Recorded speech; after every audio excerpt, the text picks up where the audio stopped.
Hey babes, Laura here with the latest episode of the BJJ Babe podcast. This week I interviewed Sarah Oriza, the founder and co-owner of G.I.R.L.S Gym in Portland, Oregon, and a BJJ black belt. G.I.R.L.S Gym in Portland was founded in 2005 and was the first gym founded there aimed at women in martial arts. Sarah is a total trailblazer in women's martial arts. She opened G.I.R.L.S Gym in 2005, first focusing on women, but then becoming a women's only gym, and is in fact the first women's only gym in the Portland area. Talking to Sarah was so fascinating. This week is Thanksgiving week, and it reminds me of how thankful I am that I get to talk to women like Sarah who have really blazed the trail for the rest of us to now enter martial arts. And I'm just so thankful with this podcast that I get to talk to such fascinating women all over the world, all over the country every week. So with that, I really hope that you enjoy my interview with Sarah. Hello, happy Sunday. Hi, Sarah. Hi. How are you doing today? I'm doing great, thank you. Sarah, do you want to take a moment to introduce yourself? Sure. My name is Sarah Oriza. I own G.I.R.L.S Gym in Portland, Oregon. It's a female-focused mixed martial arts school where we do jiu-jitsu and kickboxing and mixed martial arts. It's all women, but it's just like we do train the same way as you do at any other gym. And I am a black belt in jiu-jitsu. I've been training since 1996, and I did have a short stint as a professional fighter as well, but quite a long time ago. Oh, cool. So you started back in 1996. What got you to start jiu-jitsu? Well, I'll shorten the long story, which is my boyfriend at the time, we're married now, he did Kempo, and I was going to go to his school, but he was an instructor at his school, and instructors couldn't date the students there. So I ended up seeking out a different martial arts school, which at the time was a Jeet Kune Do school that evolved into just a regular mixed martial arts school, doing kickboxing and jiu-jitsu. We did that from the first day that I started there. And that's a sign of a good school that they had. Unfortunately, that meant you couldn't train at your boyfriend's school, but that they had that rule about instructors as students, as we know, with power dynamics. Absolutely, absolutely. Yeah. Was it your boyfriend that inspired you to start martial arts, or where did that come from? Yeah, I wasn't really interested in doing martial arts. In fact, I wasn't interested in doing any sports or athletic types of things. I was pretty nerdy kid. I got picked on a lot in school. And my neighbor introduced me to my boyfriend, and he would teach me martial arts in my front yard. Mm-hmm. And he would teach me Kempo. That's what he did. And some Kali Eskrima. We did a lot of stick fighting in my front yard. And then he'd force me to watch old martial arts videos, which at the time I thought were terrible. Yeah. Now I enjoy watching them. And then my passion just kind of grew from there. What was your first class like at your first martial arts school? It was weird, but I was 15 years old. I was very skinny, but I was tall, so I wasn't like a small girl going in. There were two other girls at the time, and then a big class of guys, of course. Uh-huh. And we were on it was in a warehouse on a gym sort of floor, and there was a mat space that was maybe like a 5x5 mat space, and that's where we would do jiu-jitsu. We'd sit around, drill, but when we rolled, it would be like one or two groups of people rolling at the same time, maybe. And then we kickboxed on the regular part of the floor. So, they brought me in and they treated me like everybody else, which I think is what allowed me to, start taking to it, especially as a very non-athletic person. Yeah, I think there's always those little tidbits about how someone is treated when they first go in that really leads to whether they stay or not. So that's a great tidbit, just especially as a 15-year-old girl. I mean, it's such a pivotal time. Right. Yeah, I mean, it changed my life absolutely because I was a 15-year-old girl at the time, and I was a pretty depressed kid. as many 15-year-olds are, you know. Oh my God, yeah. I just remember how emotional Yeah. back then, all the hormones. Yes, yeah. I wouldn't go back to those times or my Neither. 20s either. Yeah, no, me the same, absolute same. So were you hooked from your first class? What got you hooked? I think I was pretty much hooked with the idea of doing martial arts even before I went into my first class. When I started there, because I couldn't go to my boyfriend's school, we had checked out a lot of different schools before I went in there. So we had checked out like a judo club, there was a ninjutsu school, there was a taekwondo school. And then I went in there, and I think what really sold it to me was just the realisticness of the training we were doing. You know, it was really hands-on, it was really active. I felt like I was learning stuff right away. Hmm. And it made me feel really good about myself. What was it that made you feel good about yourself? Being able to like be shown something and then be able to apply it effectively. And I guess like when I felt I was always, like I said, I was kind of a dorky kid. So being in this situation where I could do a move and overcome somebody else, like made me feel really good because I got picked on a lot. I can see how empowering that could feel as a child. Isn't like I started jujitsu at 35, and I feel that, and I feel like if I had started at 15, it would have been 10 times over. Right. Yeah. So you've been in jujitsu now for over 20 years and in martial arts for over 20 years. What Mhm. has your journey been like over that time? Well, it's been pretty unique compared to most people's journeys. I trained with one school until the early 2000s, but it was really the first mixed martial arts school and jujitsu school here. And a lot of schools broke off of that school. And I continued training with one of the schools that broke off from there.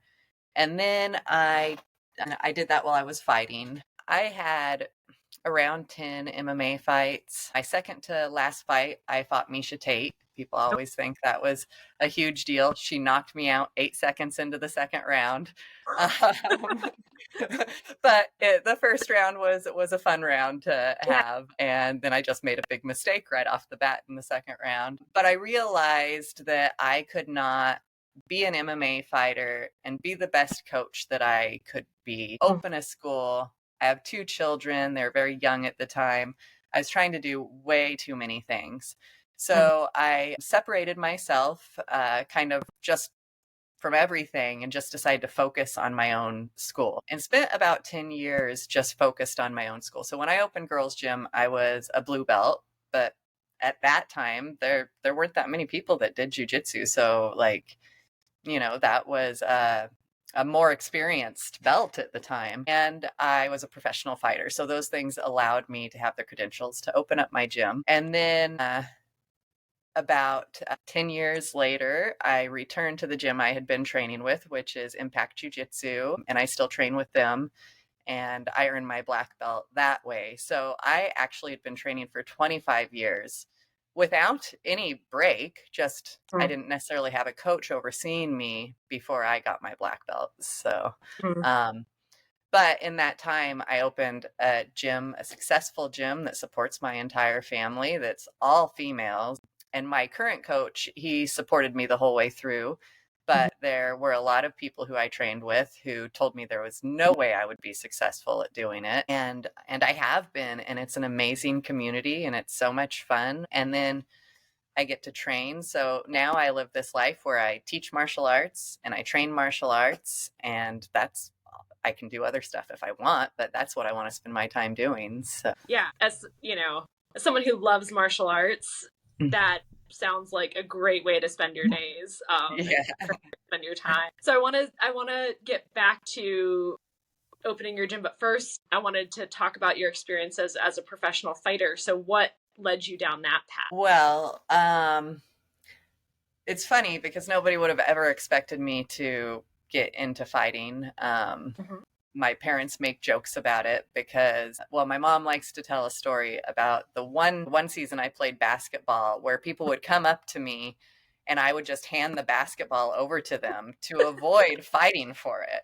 Um, but then I started training and I just wanted to see like what I could do with it. And really, there were states that you couldn't fight in still at the time. Females, I think in California, females were allowed to do 2-minute rounds. They couldn't have longer rounds at the time. My first fight was in 2005.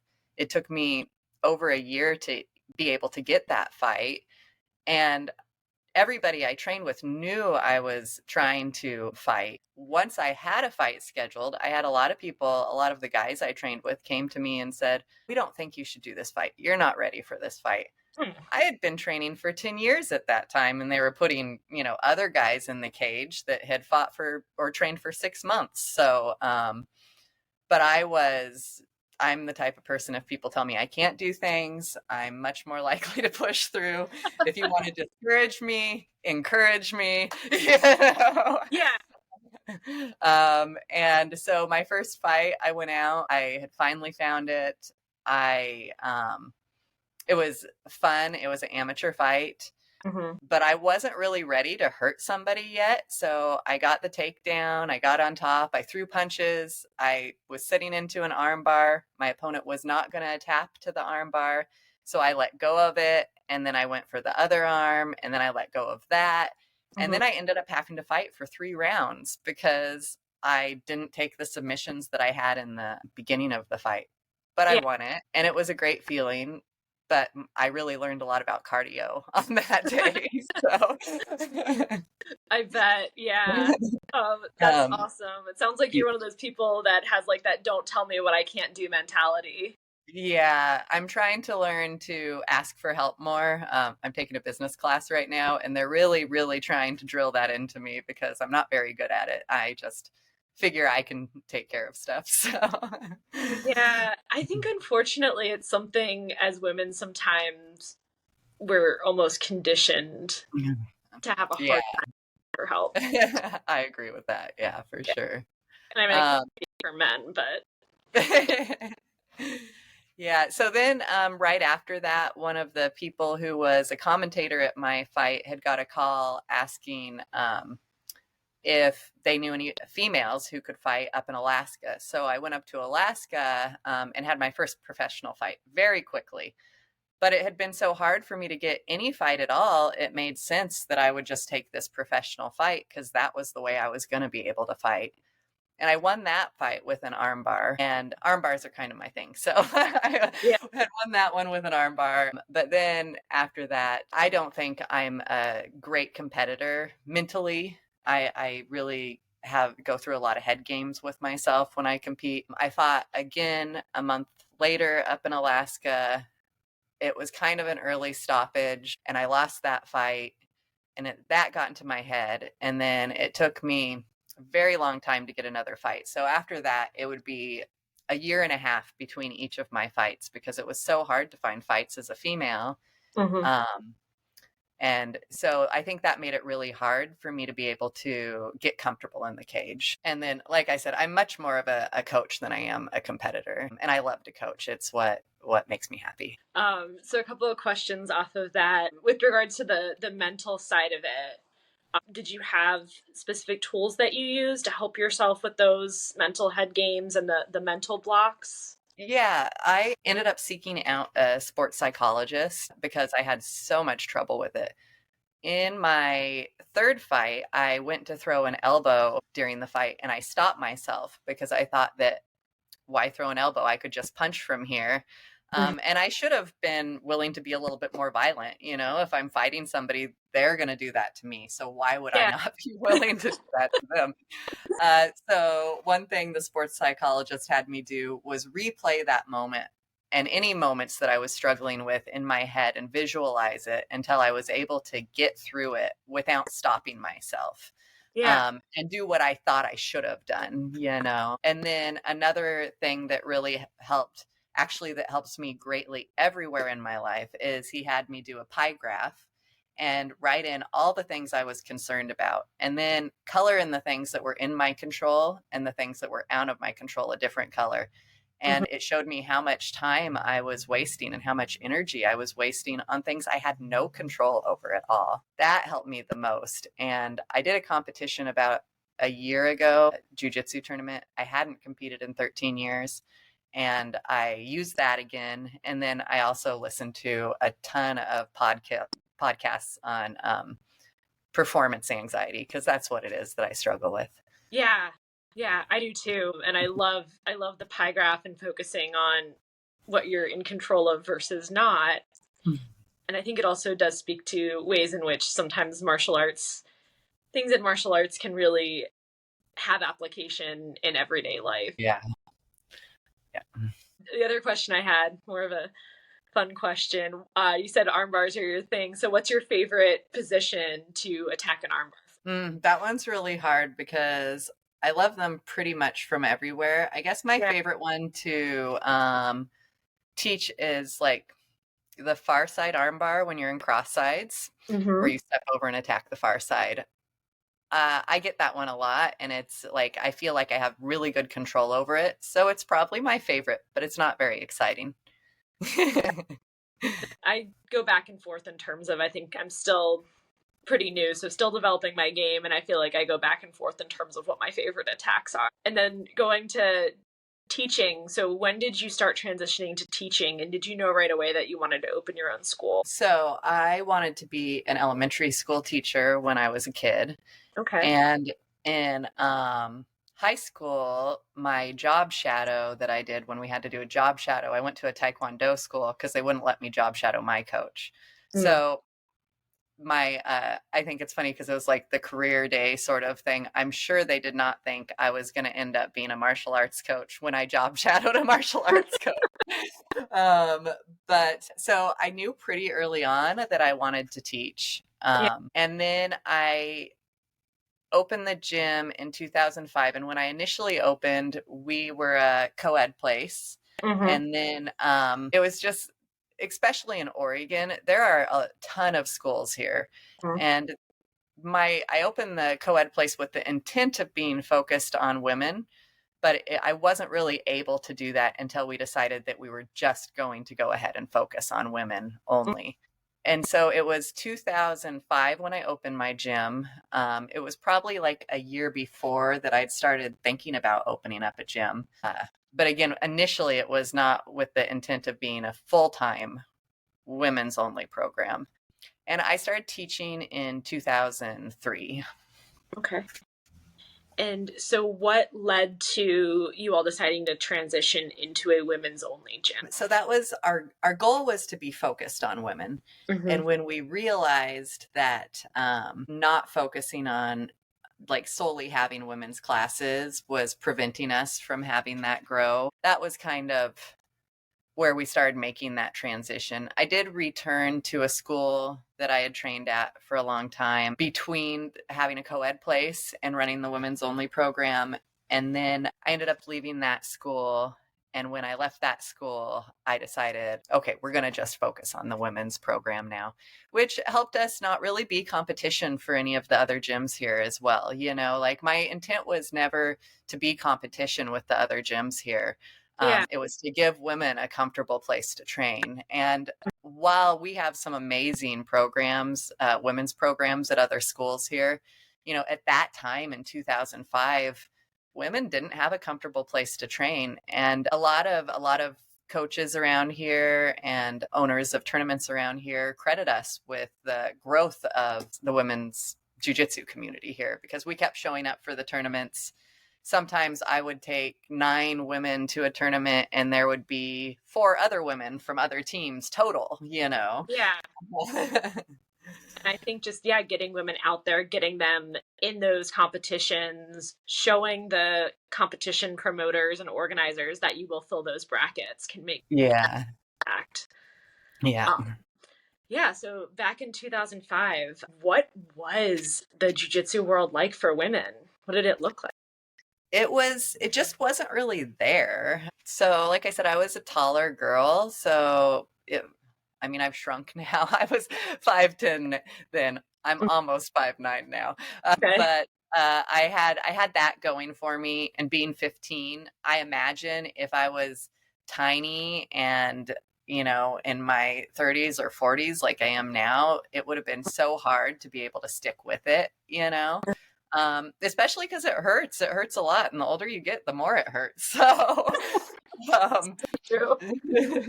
so I would watch women start and quit, and they quit all the time. They never really lasted very long. And people thought that it was just that women didn't want to train. And it was a very different time. Sports were very different. Women didn't take their confidence and their power into their own hands as much as we do now. Yeah. And so I don't know that people were terribly wrong that it wasn't something that women were excited to do, Hmm. until they started being introduced to it and realizing how good it is for you, and how empowered you can feel.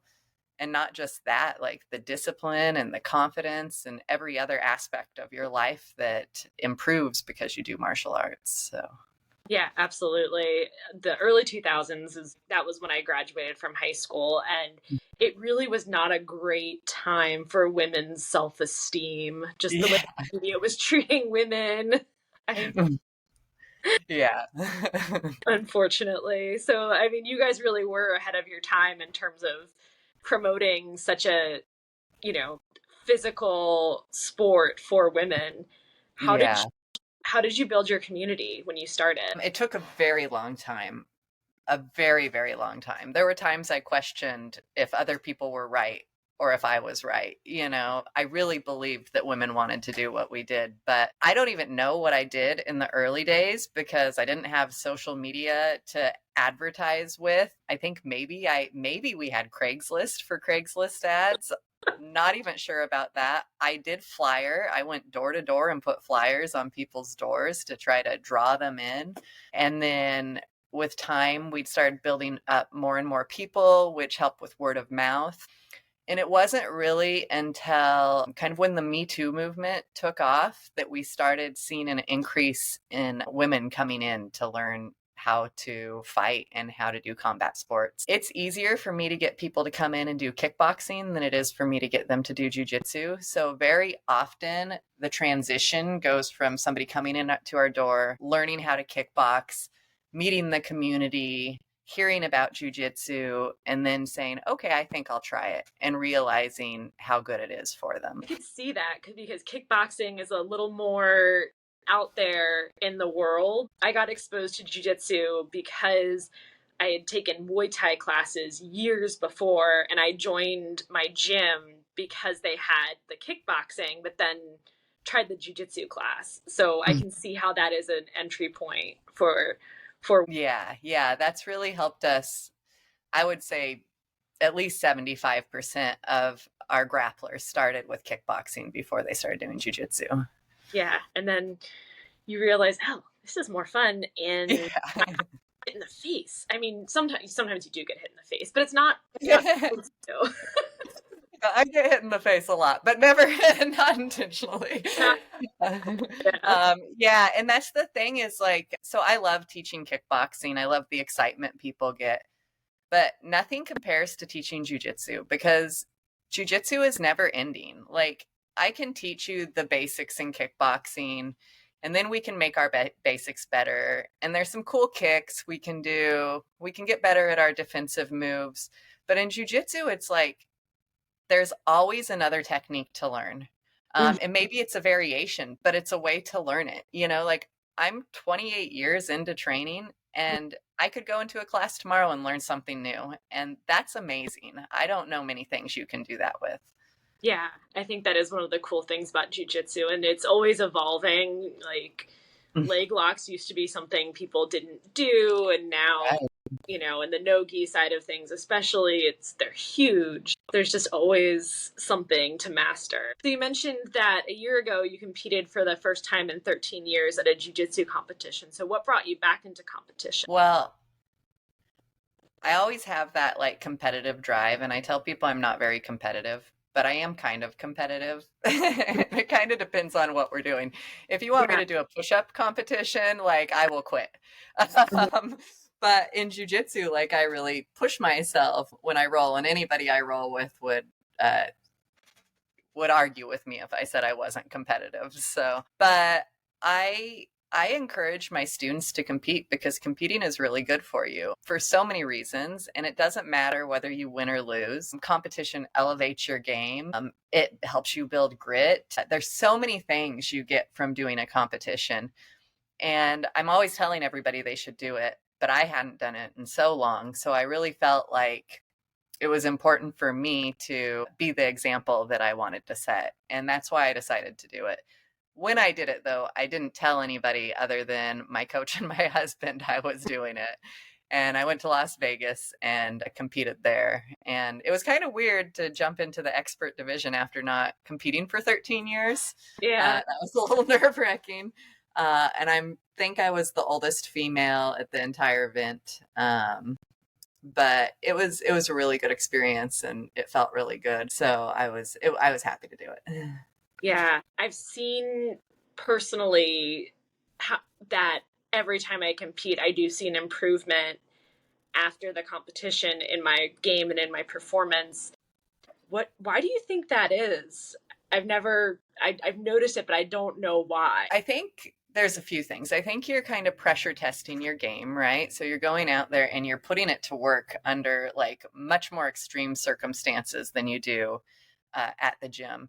And then you're doing that when you're dealing with probably some mental blocks, probably a lot of anxiety. Most people have it when they're competing, and I think just that combination of things, then you take it back to your gym where you're comfortable, where you train all the time, and you're able to take those different benefits that you got from the competition, but now you're doing it back where you're comfortable again. So that's what I think it is just putting yourself in under such pressure. Yeah, I think that makes a lot of sense for sure. Do you prefer the gi or no gi?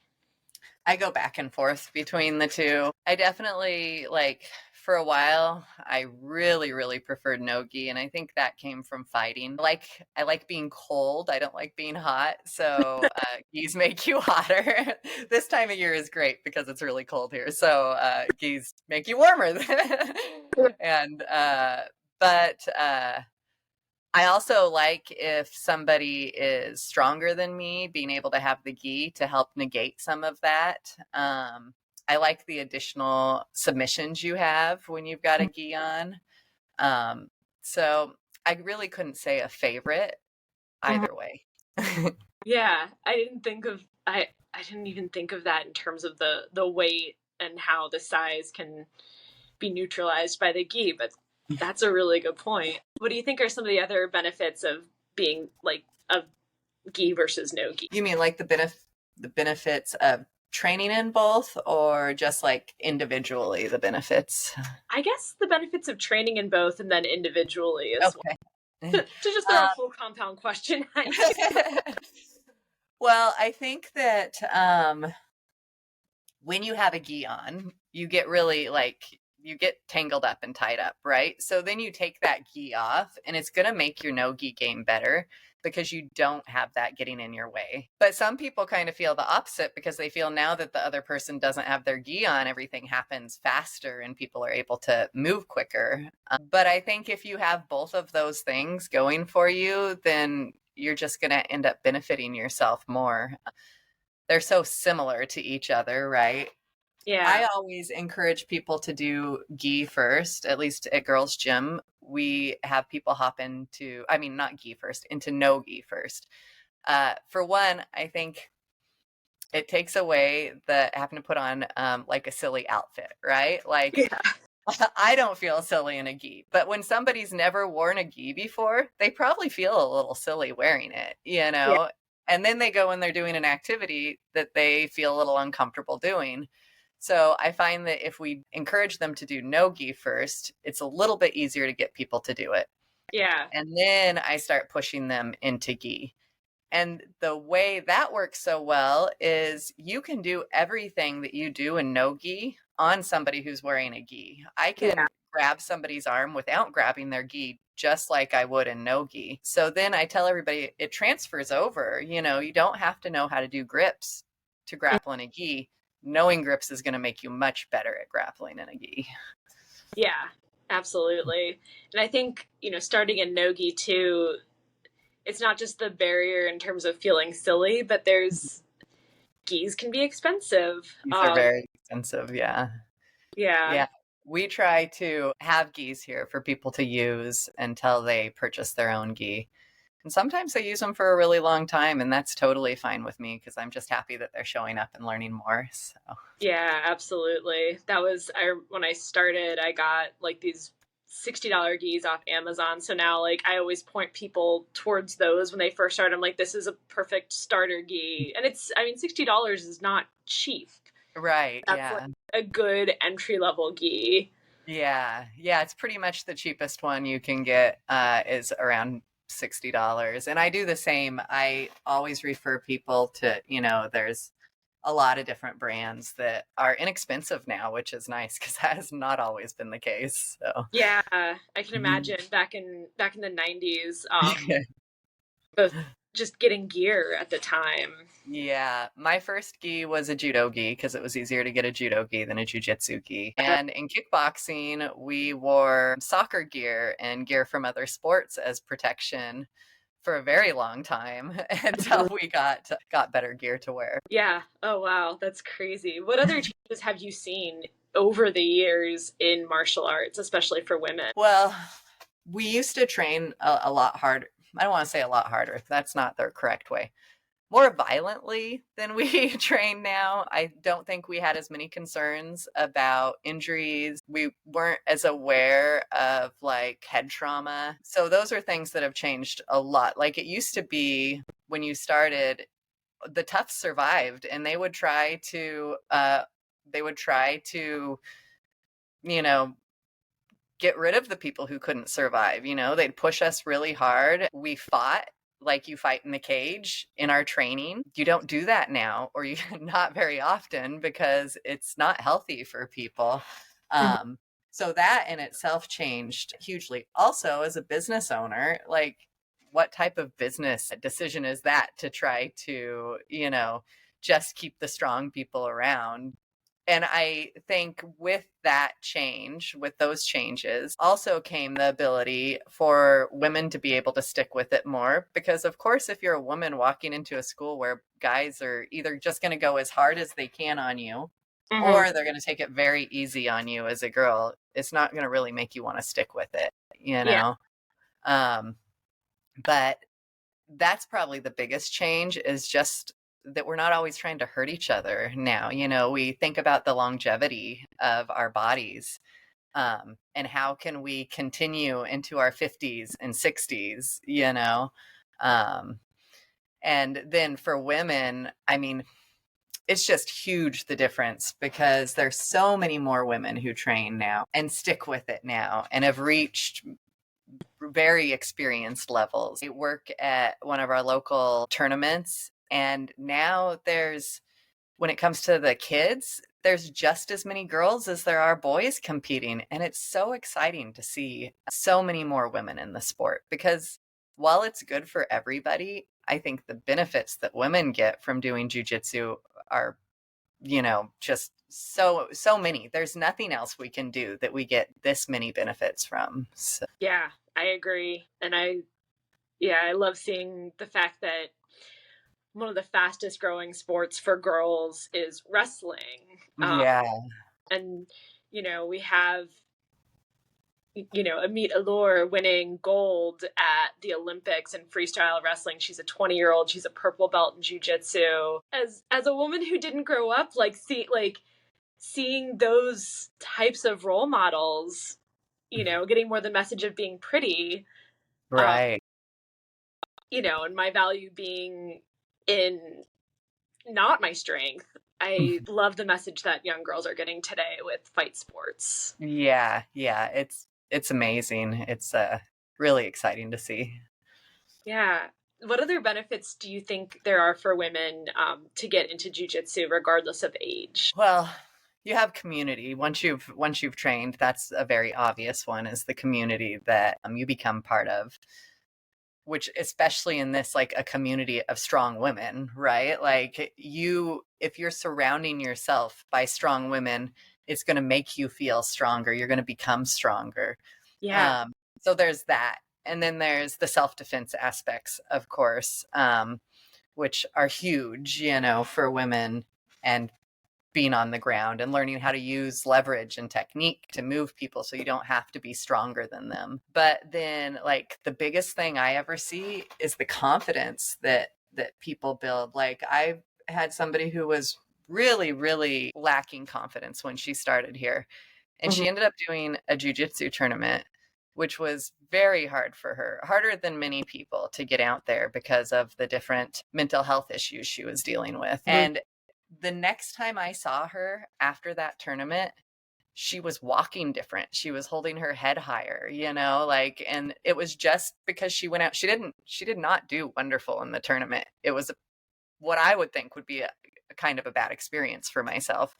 But that experience alone, just knowing that she got out there and did it, helped her build confidence. And then, like, the grit you get, the stick to itness, knowing that because things aren't going your way doesn't mean that they're over. It doesn't mean that you can't come back from that. You get all of that in jujitsu, and that type of thing has helped me through so many areas of my own life. I had a house fire. I think jujitsu allowed me to know that I could get through it, that you just have to keep pushing. COVID shut my business down for a period of time. I'm not saying I didn't cry plenty of times during that time, but that told me, like, what else am I going to do? I'm going to push through, because that's what you do, And I think a lot of martial arts schools survived because martial artists aren't people who just give up or who just quit because things get hard. Hmm. That's what it does for you, is this amazing ability to just keep pushing when you need to. Yeah. Oh, that's so true. Going to COVID, how did your gym survive? And how was that coming out on the back end of that? So it was pretty scary for a while, when they told us we couldn't be open, and Oregon shut down a lot here. We transitioned very quickly to Zoom classes. Like, literally a month before this, I had made this joke that I'm a martial arts instructor. I don't need to know technology. It's a joke I made all the time. And then COVID shut us down, and we had to figure out how to get the iPad attached to the TV so we could run online classes. As soon as we could, we started doing outdoor classes. Hmm. Everything I never wanted to have to do. Like, I don't want to stand on a TV screen and, tell people how to, like, we did a lot of fitness, a lot of air kickboxing. We taught people how to build their own dummies and, drilled jujitsu, and we didn't do jujitsu outdoors. That one didn't happen. I'm pretty sure Yeah. we would have got in trouble for rolling around on the mats outdoors. Yeah. But as soon as we were allowed to have kids back and teens back, we got that going right away. We lost half of our membership within a month of everything being shut down. Oh, But we had wow. a lot of people stick with us and help us get through that, because there wasn't really a lot of help outside of that, to keep your business going. I also started doing a lot of private lessons during that time, and there were people seeking out private lessons because they wanted to still be able to be active, and so that helped us get through it a lot. At the time, I was working in accounting, and I had actually, like, a month prior to COVID coming in, I had decided that I was going to quit working in that accounting job. And I had to make a decision on whether I was going to continue or not. I hate accounting. So I decided, no, I'm just going to take this chance and see what happens. But because of the private lessons and the online classes, it all ended up working out. And now we're doing better than we were doing prior to COVID. That's awesome, and that's great that you all were able to find ways to survive and to come out stronger. With regards to retention with women, what strategies do you think schools can implement to keep women coming to class and keep them training? That's a good question. So I think having a female instructor is always really, really helpful. And I know lots of times if you haven't developed a women's program, that's really hard to do because maybe you don't have that experience of women.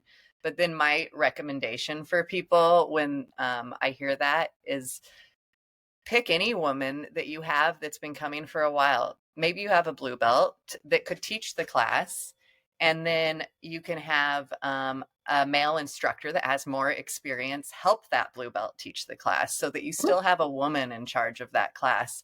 Somebody who's kind of a role model for those other women to look up to and say, whether, belts shouldn't matter that much. They do, but they shouldn't matter that much. But more importantly is that those women see a woman leading the class, and they're not going to care what your belt is. They're going to say, man, I'd like to be able to do that someday.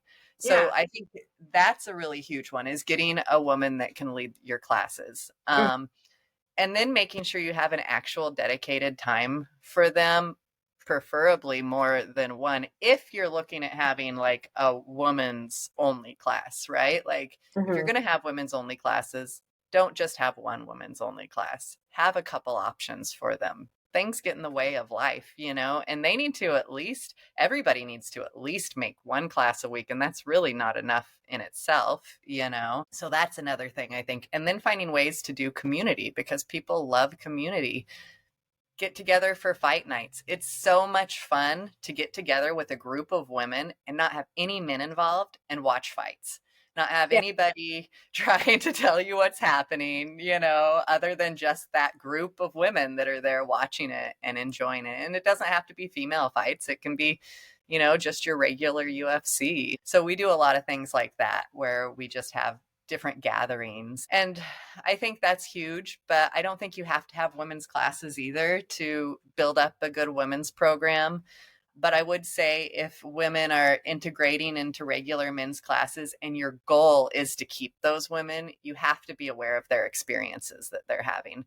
If you look over and they're constantly being smashed, you got to talk to their partners and ask them to help work with them or partner them better, and help them find those partners that are going to be good for them to work with.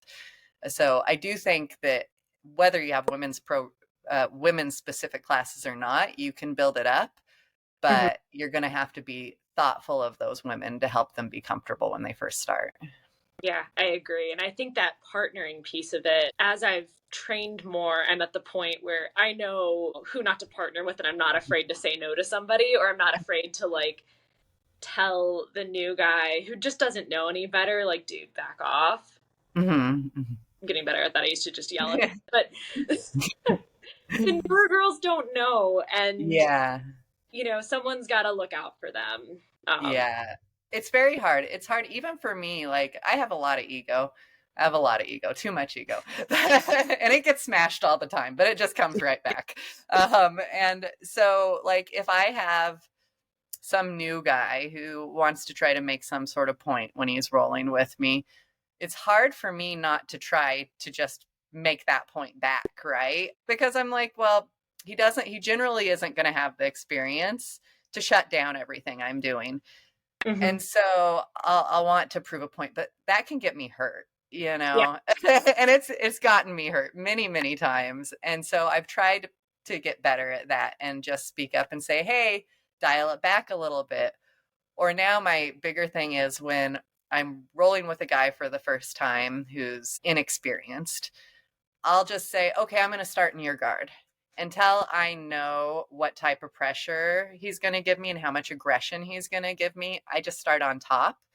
Mm-hmm. And then if he is an ideal partner, I'll even comment on that and say, oh man, you're a great partner. Yeah, you can start on top now, to try to help give them that feedback that they need. So, cuz you don't really know. I mean, I always tell people in regards to like kickboxing, but this also applies to jujitsu. Like, you don't know what it's like to get hit by your own punch, Like, I can think that I know how much power I'm throwing at somebody, but I don't know. I'm not on the other end of that punch. And it's sort of the same thing with jujitsu. Like, I can tell if I'm smashing somebody pretty badly, But at the same time, I don't know the experience that they're having. Yeah, and that's something, we have some really small girls at my gym. Some of them are lower belts than me, some of them are more experienced than I am, but I honestly always worry because I'm like, I've got about 30 pounds on you.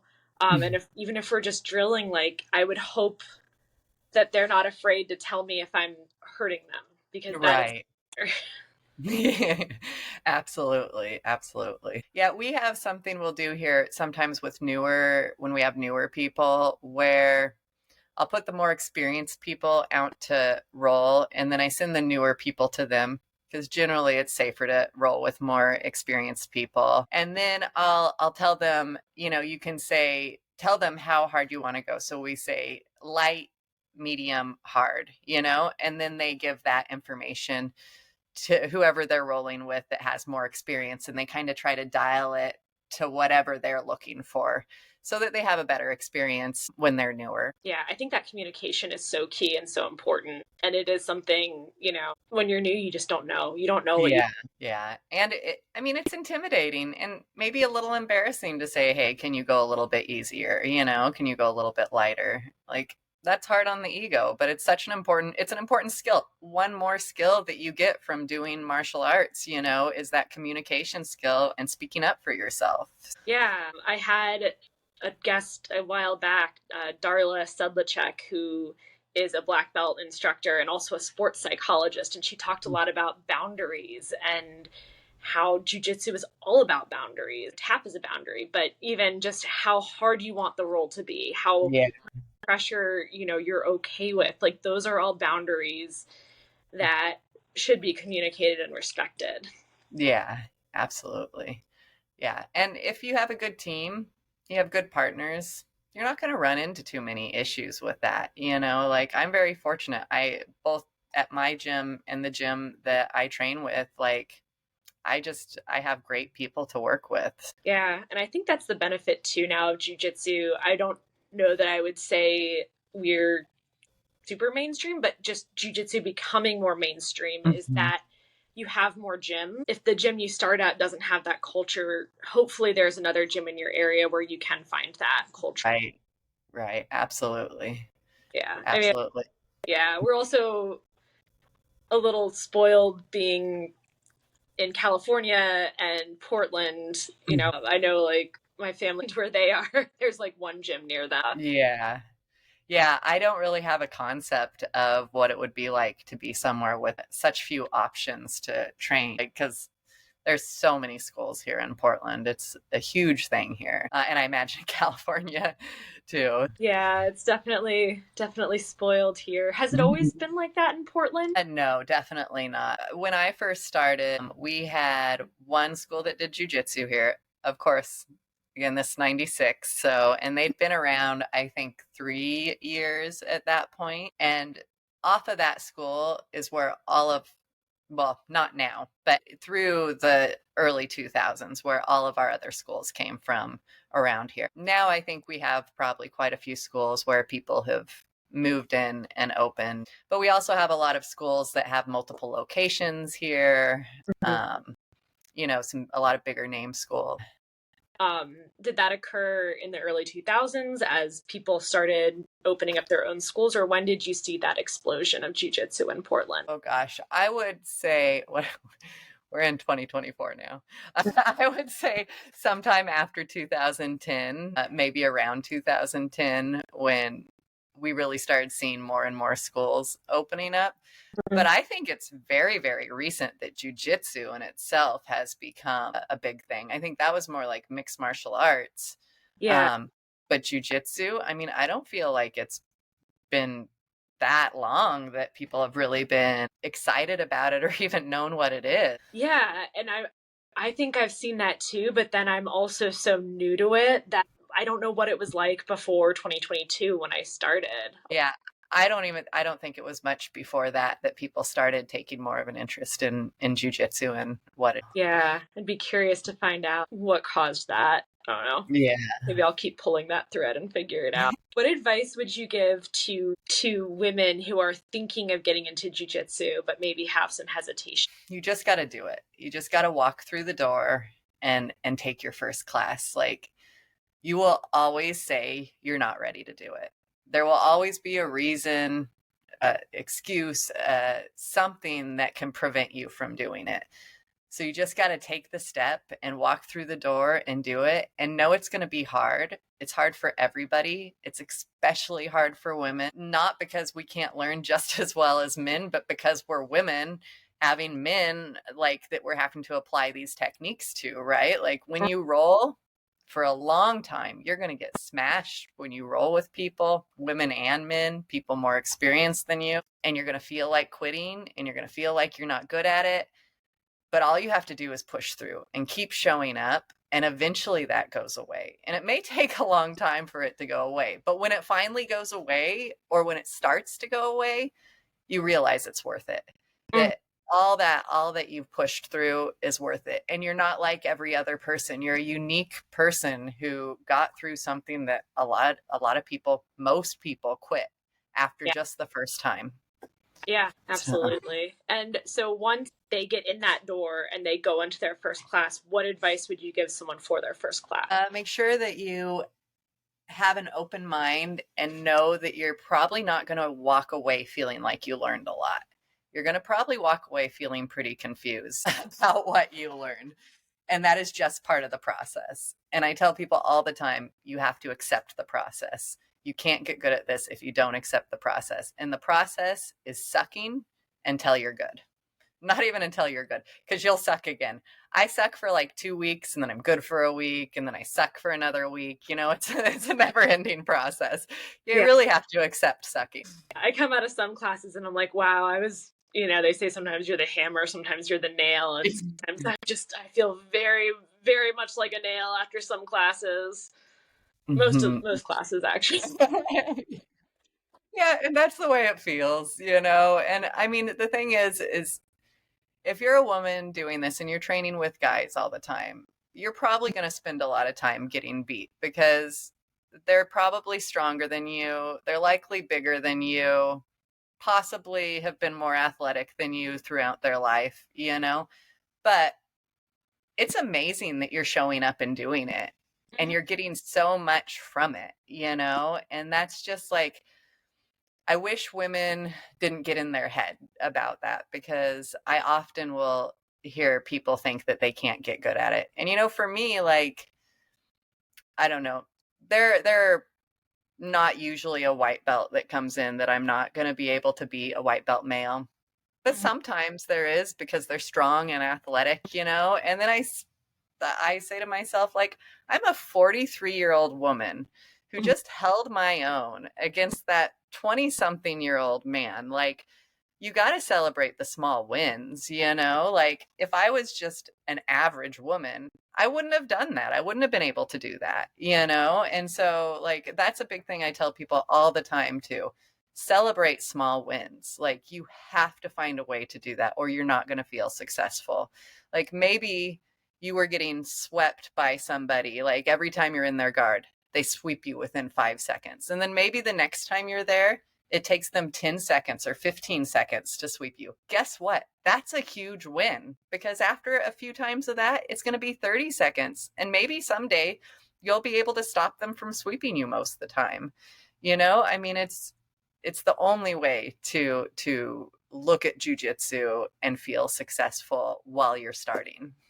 Yeah, it's like progress in jujitsu is so small and it's so incremental. And a lot of times you don't even see it as it's happening. You turn around 6 months later and it's like you said, that person that used to sweep you 10 seconds in, all of a sudden you recognize what they're doing and you change something and they don't get that sweep. Yeah. It's such a huge thing to recognize those small little wins. Yeah, it's small wins it's definitely true. So Sarah, if people want to find you, find your gym, do you want to drop your socials, your website? And I'll also put them in the show notes if people want to check you out. Yeah, absolutely. So, Girls Gym PDX is our Instagram. You can see a ton of cool footage on that of women doing tons of kick-ass things. My personal Instagram is Oriza BJJ, ORIZA BJJ. And then our website is girlsgympdx.com. All right, great. Thank you so much for your time, Sarah. Thank you very much.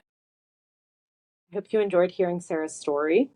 If you would like to share your story, please reach out to me, bjjbabespodcast@gmail.com. You can also find me on Instagram and TikTok. Just send me a message. I'd love to share your story. I hope you all have a great week. Happy Thanksgiving. Bye.